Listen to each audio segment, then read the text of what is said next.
Hello friends. आज हम लोग 10 और 11 और 9 मार्च का करंट अफेयर्स देखेंगे। ठीक है, ये न्यूज़ टुडे इसमें दिया है, पीडीएफ बनाया, लेकिन इसमें 3 दिन का करंट अफेयर्स शामिल है। ठीक है, ये ऑथेंटिक है फ्रेंड्स। हमारे चैनल पर सब कुछ ऑथेंटिक रहता है।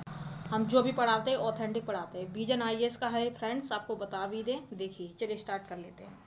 आप ये जो क्लास करेंगे तो आप इसका नोट्स बना लेंगे तो सभी एग्जाम में काम आएगा। देखिए, केंद्र सरकार ने प्लेटफॉर्म वर्कर्स से औपचारिक मान्यता के लिए ई श्रम पोर्टल पर पंजीकरण करने का आग्रह किया है। ई श्रम पोर्टल पर देखिए, केंद्रीय बजट 2025-26 में निम्नलिखित घोषणा की गई है। ई श्रम पोर्टल पर ऑनलाइन प्लेटफॉर्म वर्कर्स का पंजीकरण, पहचान पत्र जारी करना और आयुष्मान भारत प्रधानमंत्री जन आरोग्य योजना के अंतर्गत स्वास्थ्य देखभाल कवरेज प्रदान करना। बजट में किए गए प्रावधानों के शीघ्र क्रियान्वयन के लिए श्रम एवं रोजगार मंत्रालय शीघ्र ही योजना शुरू करेगा। पंजीकरण कराने से वर्कर्स को लाभ प्राप्त करने में मदद भी मिलेगी।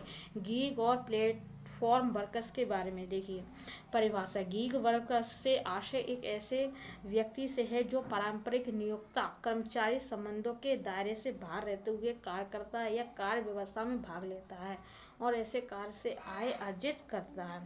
इधर भी देखिए, गीग और प्लेटफॉर्म वर्कर्स के लिए शुरू की गई पहल सामाजिक सुरक्षा संहिता 2020। इससे गीग एवं प्लेटफॉर्म वर्कर्स के लिए उपयुक्त सामाजिक सुरक्षा योजना तैयार करने की परिकल्पना की गई है। ई श्रम पोर्टल इसे असंगठित श्रमिकों का राष्ट्रीय डेटाबेस विकसित करने के उद्देश्य से विकसित किया गया था। सर्वेक्षण, घरेलू कामगारों की संख्या और अनुपात का अनुमान लगाने के लिए घरेलू कामगारों पर अखिल भारतीय सर्वेक्षण किया जाता है। आगे देखिए, अंतर्राष्ट्रीय महिला दिवस, महिलाओं के विकास से महिलाओं के नेतृत्व वाले विकास तक। देखिए, महिलाओं के नेतृत्व वाले विकास WLD का उद्देश्य महिलाओं को नेतृत्वकारी भूमिका निभाने, विकास के लिए एजेंडा निर्धारित करने, नवाचार को आगे बढ़ाने और सबसे आगे रहकर नीतियों को आकार देने के लिए सशक्त बनाना है। ठीक है, अब जैसे मैंने इतनी बड़ी बात बता दी आपको और आप आगे बढ़ जाओगे। ठीक है, आप इस बात को, जैसे कि आपका यूपीपीसीएस का मेंस होने वाला है। ठीक है, तो आप इतनी बात, अगर महिला सशक्तिकरण से कोई भी बात आती है तो आप WLD के बारे में इस प्रकार से चिन्हित करते हुए आप इतनी बात लिख दो। अगर महिलाओं से संबंधित बात करनी है, आप ऐसे में यूज कर सकते हो। आप किसी भी पेपर, GS पेपर 1 से लेकर आप 6 तक किसी में भी यूज कर सकते हो ये फ्रेंड्स, और सब में आपको इस वजह से आपको अच्छे नंबर गेन कर सकते हो। ठीक है, तो ये बात आप लिख लेना। आगे देखिए, महिलाओं के नेतृत्व वाले विकास WLD का महत्व, समावेशी गवर्नेंस। देखिए, ये शासन व्यवस्था के सभी स्तरों पर आर्थिक, सामाजिक और राजनीतिक प्रगति को सक्रिय रूप से आकार देने एवं आगे बढ़ाने के लिए महिलाओं की क्षमता को दिशा प्रदान करता है। लैंगिक समानता, ये लैंगिक रूढ़िवादियों को तोड़कर लैंगिक असमानता को बनाए रखने वाले मानदंडों को खारिज करके पीड़ितों से मौजूदा असमानता को समाप्त करता है। आर्थिक मंच द्वारा जारी ग्लोबल जेंडर गैप इंडेक्स 40 देशों में से 129 स्थान पर आर्थिक विकास सरकार ने 2047 तक विकसित भारत विजन को प्राप्त करने में महिलाओं की भूमिका को रेखांकित किया गया। अब महिलाओं से संबंधित आप बात कर रहे हो, आप आर्थिक विकास हेडिंग डाल लेना और कुछ इस प्रकार से लिख देना, तो आपको बहुत अच्छे नंबर फ्रेंड्स मिलेंगे। अभी अगर क्लास कर रहे हो, अगर आपने ये वाला एग्जाम आपका प्री पास नहीं हुआ है, आप नेक्स्ट 2025-26 में जब आप मेंस लिखोगे तब आपके काम आएगा फ्रेंड्स। ठीक है, तो आप लोग इसको बिल्कुल भी स्किप ना करें। अगर ये क्लास आपको अच्छी लग रही है तो आप सब्सक्राइब कर लें, डेली हम इस प्रकार से क्लास लेके आएंगे। ठीक है, अपने दोस्तों के शेयर करें। ठीक है, आगे देखिए, राष्ट्रीय परिवार स्वास्थ्य सर्वेक्षण अध्ययन के अनुसार लैंगिक समानता को बढ़ावा देने से भारत की GDP में संभावित रूप से 30% की वृद्धि हो सकती है। उद्यमिता विकास, देखिए, महिलाओं में उद्यमिता को बढ़ावा, जिसमें अनुसूचित जाति, अनुसूचित जनजाति व आदिवासी महिलाएं भी शामिल हैं। ठीक है, आदिवासी महिलाएं भी शामिल हैं। महिलाओं के नेतृत्व वाले विकास, WLD से जुड़ी चुनौतियाँ। महिलाओं के नेतृत्व वाले विकास, WLD से जुड़ी चुनौतियाँ। देखिए, जलवायु परिवर्तन, लैंगिक डिजिटल विभाजन, शिक्षा, अन्य चीज, इस प्रकार से आप कर सकते हैं। देखिए, यह कार्य भागीदारी, स्वास्थ्य, खाद्य सुरक्षा, परिवार आदि को प्रभावित करके महिलाओं के नेतृत्व वाले विकास को बाधित करता है। लैंगिक डिजिटल विभाजन, मोबाइल जेंडर गैप 2021 रिपोर्ट के अनुसार भारत में केवल 15% महिलाओं के पास इंटरनेट तक पहुँच है। शिक्षा, दुनिया भर में महिलाओं की औसत साक्षरता कितनी है?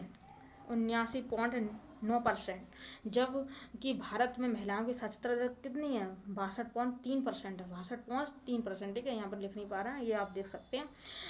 अन्य अन्य में हम बता रहे हैं आपको यहाँ पर कम महिला श्रम बल भागीदारी, मानसिक स्वास्थ्य और प्रजनन स्वास्थ्य, घरेलू हिंसा आदि से ग्रसित है महिला। ये सब आप कर सकते हो। ठीक है, आगे देखिए अगला टॉपिक। केंद्रीय विज्ञान एवं प्रौद्योगिकी मंत्री ने शासन व्यवस्था में अंतरिक्ष प्रौद्योगिकी की भूमिका पर प्रकाश डाला है। हाल ही में Indian institute of democratic leadership ने सुशासन के लिए अंतरिक्ष प्रौद्योगिकी सम्मेलन आयोजित किया है।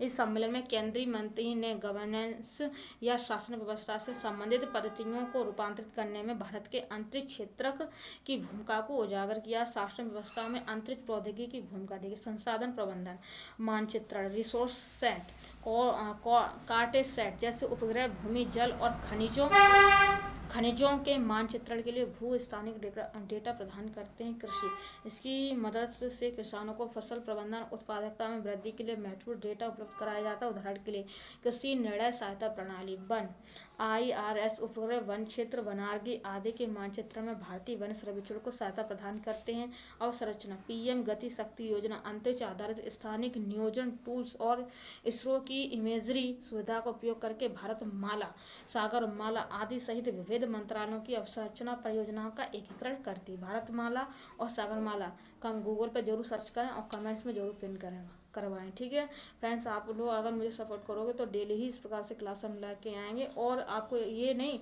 आप ढूंढ के गवर्नमेंट की वेबसाइट से आपको डाटा देंगे टेलीग्राम पर। ठीक है, तो चलिए आप अपना भी सहयोग दें हमें। चलिए आगे देखिए, आदि ये मैंने बता दिया। सामाजिक क्षेत्र बताते हैं, अंतरिक्ष तकनीक जैसे इसरो के हेल्थ कैस्ट का उपयोग करके स्वास्थ्य सेवाओं की गुणवत्ता में वृद्धि, ये सब फ्रेंड्स। ठीक है, इस सेट के माध्यम से दूरस्थ क्षेत्रों में लाइव लेक्चर और इंटरैक्टिव लर्निंग जैसे टेली शिक्षा को बढ़ावा दिया जाएगा। ठीक है, आप आपसे पूछ लिया टेली शिक्षा को हम कैसे बढ़ावा देंगे, तो एजुसेट। ठीक है, इस प्रकार से आप बोलना सीखें, जैसे मैं पढ़ा रहे हैं इसको आप सोचो अपने दिमाग में। ठीक है, इंटरव्यू में पूछ लिया तो आप कैसे जवाब दोगे, इस प्रकार से जवाब दोगे। ठीक है, आपके पास चीज़ें होनी चाहिए बताने के लिए। आप जब क्लास लोगे, देखोगे, समझोगे, लिखोगे तो अपने आप वो बातें याद होंगी, और आपसे अगर किसी ने क्वेश्चन पूछा तो आप तुरंत उसको बता पाओगे। ठीक है, इस प्रकार से। चलिए आगे देखते हैं। मध्य प्रदेश का माधव राष्ट्रीय उद्यान भारत का 58वां टाइगर रिजर्व घोषित हो गया। Very very important. देखिए यह मध्य प्रदेश का 9वां टाइगर रिजर्व है। मध्य प्रदेश के अन्य टाइगर रिजर्व में रातापानी और वीरांगना दुर्गावती, संजय धुबरी और सतपुड़ा, पन्ना और बांधवगढ़ पैच आदि शामिल है। तो ये 58वां नंबर का बन गया। ठीक है, तो माधव राष्ट्रीय उद्यान के बारे में देखिए। अवस्थिति, ये चंबल क्षेत्र के शिवपुरी जिले में भारत की मध्य उच्च भूमि के उत्तरी छोर पर स्थित है। मध्य उच्च भूमि ऊपरी विंध्य पहाड़ियों का भाग है फ्रेंड्स। इससे 1958 में राष्ट्रीय उद्यान के रूप में अधिसूचित किया था। झील है, इसके दक्षिण भाग में साक्य सागर और माधव सागर है। अब जैसे मैंने इतना बता दिया, अब आप ठहर जाइए। क्यों ठहर जाइए, क्योंकि अब आपके जैसे RO का एग्जाम होने वाला है। ठीक है, आपको UPPCS का, UPSC कोई भी एग्जाम होने वाला है, हम आप बात करेंगे यहाँ पर RO के। ठीक है, अभी तो यही पहले होगा। ठीक है, तो इसमें आपका कैसे क्वेश्चन बनेगा, आपको इसमें से तीन आपको दे देगा, एक आपका यूपी का दे देगा। ठीक है, फिर आपसे पूछेगा कौन सा इसमें यूपी का है। ठीक है, आप इतना जल्दी पहचान लोगे, है ना। पहले भी इस प्रकार से क्वेश्चन बना, अब कुछ और हार्ड देगा। हार्ड कैसे देगा, मिलाएगा कि कौन सा वाला कब बना। जैसे 1900 यहाँ पर दे दिया है 58। ठीक है, तो ये डेट भी आपको याद रखनी है। ठीक है, अब ये बना है तो ये डेट बहुत ज़्यादा मेंशन हो गई, लेकिन आप लोग इसको ध्यान से समझोगे, पढ़ोगे, लिखोगे नहीं, और आप जब क्वेश्चन आएगा तो आपका गलत हो जाएगा। बहुत ज़्यादा जो समझदार बच्चे हैं वो उनको याद रहेगा। इस प्रकार से आपको समझदार बनना है और एग्जाम पास करना और अपनी एक जॉब लेकर खुश रहना है। ठीक है, तो चलिए फ्रेंड्स, तो इस प्रकार से मैंने आपको यहाँ पर बता दी, और इसके बारे में और बता देते क्योंकि ये क्वेश्चन इंपॉर्टेंट है। कुछ आवाज़ें आपको कार वगैरह की आ रही होंगी, लेकिन अब हम शाम को ही वीडियो बनाएंगे, कोई भी दिक्कत नहीं होगी, क्योंकि अभी गाड़ी वगैरह चल रही है दोपहर का। ठीक है, शाम सुबह का टाइम है। तो अब हम देखेंगे प्रधानमंत्री ने महिला सशक्तिकरण में AI की भूमिका पर प्रकाश डाला है। अब जैसे प्रधानमंत्री को आप कट कर दो। ठीक है, आपसे क्वेश्चन पूछ लिया कि AI में महिला सशक्तिकरण की भूमिका बताओ। ठीक है, महिलाओं का AI में क्या भूमिका है, AI में महिलाओं की क्या भूमिका है, ये सब आपसे पूछ लिया तो आप क्या बताओगे। तो आपके पास कुछ होना चाहिए, पढ़ते रहना चाहिए आपको इस प्रकार से। ठीक है, तो प्रधानमंत्री ने अपना संशोधन में कहा है कि AI महिलाओं के लिए नए अवसर पैदा कर रहा है। है तथा साथ ही उनके जीवन को आसान बनाने में मदद कर रहा है। महिलाओं का नहीं, सभी का कर रहा है आसान। ठीक है, अब देखिए महिला सशक्तिकरण के लिए एआई। देखिए व्यापक पैमाने पर व्यक्तिगत कौशल विकास प्रदान करना, कोर्सेरा जैसे प्लेटफॉर्म एआई अनुकूलित पाठ्यक्रम जैसे कोडिंग, डेटा विश्लेषण आदि प्रदान कर रहे हैं। इससे महिलाओं में कौशल की कमी को दूर करने में मदद मिल सकती है। आर्थिक सशक्तिकरण, अब जब आप कुछ भी बताओ तो आपको सारे पॉइंट ऑफ व्यू से बताना, आर्थिक, राजनीतिक, पॉलिटी सब कुछ बताओ, है ना। इस प्रकार से जैसे आर्थिक सशक्तिकरण में देखिए एआई के जिम्मेदारीपूर्ण उपयोग से प्रतिभा पूल का विस्तार हो रहा है, भर्ती प्रक्रिया में पूर्वाग्रह कम होता है, समावेशी संवाद को बढ़ावा मिलता है, कार्यस्थल पर सहयोग बेहतर होता है, स्वास्थ्य सेवा और कल्याण, baby loan, health system check कर जैसे एआई टूल्स बीमारी जैसे स्तन कैंसर का पता लगाने में सहायता करते हैं। इससे दूर दराज के क्षेत्रों में स्वास्थ्य सेवा तक बहुत सुधार किया जा सकता है। इस प्रकार से आप कर सकते हो। ठीक है, तो गोपनीयता वगैरह देखिए एआई द्वारा डेटा उपयोग को लेकर भी चिंता विद्यमान है, जैसे कि 2021 में यूनाइटेड किंगडम के एक अध्ययन में पाया गया कि महिलाओं के स्वास्थ्य संबंधी ऐप्स संवेदनशील डेटा लीक कर रहे हैं एआई। ठीक है, तो इस प्रकार से भी कुछ जोखिम भी हो सकता है फ्रेंड्स। ठीक है, तो एआई एक परिवर्तनकारी तकनीक है जो महिलाओं के जीवन को बेहतर बनाने की असीम संभावना रखती है। हालांकि इसका पूर्ण लाभ तभी प्राप्त किया जा सकता है जब यह समाज के हर वर्ग तक प्रतिनिधित्व करे। ठीक है, कुछ अच्छी भी बात है, कुछ बेकार भी बात है, लेकिन आपको पॉजिटिव ही दिखाना है। ये भी हैं फ्रेंड्स, आप यहाँ पर देख सकते हैं। ठीक है, आपने नोट्स बना सकते हैं, आपके ये प्री में, इंटरव्यू में, मेन में सभी में काम आएगा। आप ये जो क्लास देखेंगे, आप नोट्स बनाएंगे तो आपको 100% सफलता मिलेगी।